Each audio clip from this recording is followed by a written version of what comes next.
From the observation deck of the Zirin command ship Eminence, Grand Strategist Vorik seethed in disbelief. For 3 galactic cycles, his fleet had executed the perfect silent invasion of Sol 3, a blue-green backwater world the locals called Earth. It should have been over before the humans even realized they were in danger. The plan was elegant. Infiltrate their data networks, sabotage their food supply chains, subtly nudge their weather systems toward chaos. No fleets, no battles, just precision strikes of disruption, hidden in the noise of their primitive civilization. And yet, every move the Zirins made failed. Started small. When their agents contaminated the grain shipments in a place called Kansas, the humans simply shrugged, laughed about bread prices on their social media, and, unbelievably, began baking more at home. Entire communities traded recipes instead of panicking. When the Zirins unleashed a series of microdrones to disable electrical grids, they expected darkness and confusion. Instead, humans lit candles, sang songs, and roasted marshmallows over open flames. Some even enjoyed it. Vorik thought it was coincidence at first. But then came the weather strike.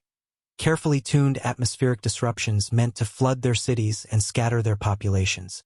Instead, humans rallied with sandbags, volunteer rescue boats, and something called barbecue fundraisers for flood victims.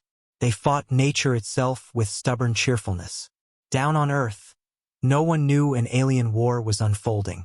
In a small coastal town in Florida, retired firefighter Joe Delaney was too busy fixing a neighbor's roof after the latest hurricane to consider that the storms might not be entirely natural. Across the ocean, in a Tokyo cafe, high schooler Aya Nakamura was live-streaming her effort to power a makeshift generator for her apartment building. Thousands tuned in, not to despair, but to donate and laugh along with her occasional electrocution mishaps. The Zirins' attempts at destabilization were absorbed into the daily chaos of human life. From orbit, the alien commanders tried something bolder. They seeded Earth's web with misinformation, hoping to fracture the species into infighting. It worked at first. Humans argued bitterly online, hurling insults and conspiracy theories like plasma bolts. But here's what Vorik didn't understand. Humans argued all the time. It was almost a recreational sport. And after venting, they went right back to helping each other move furniture, cooking meals for sick neighbors, and showing up in the thousands for charity runs.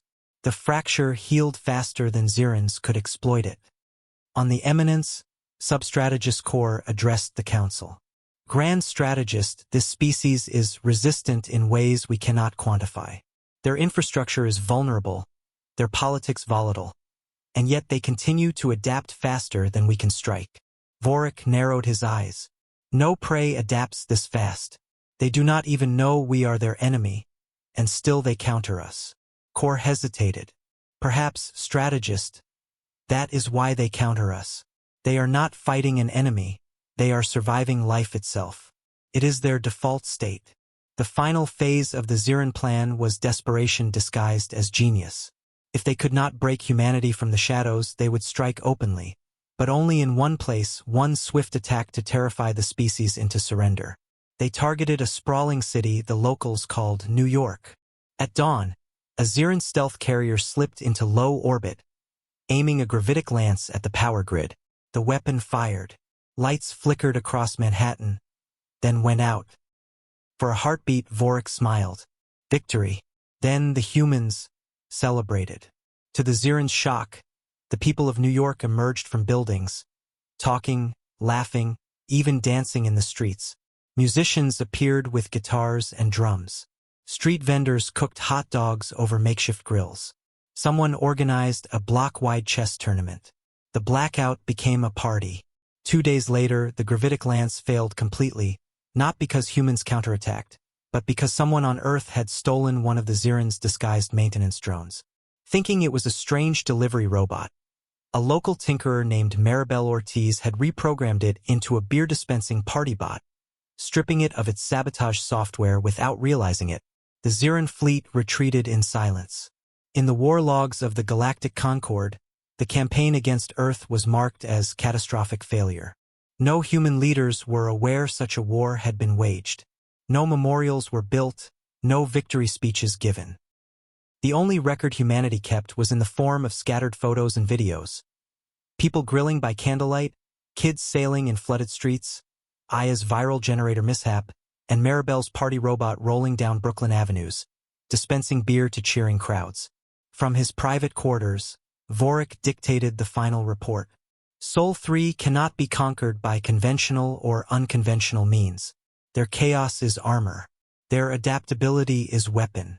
They have mastered survival not in response to us, but as a way of existence. In short, we fought them without their knowledge, and still we lost.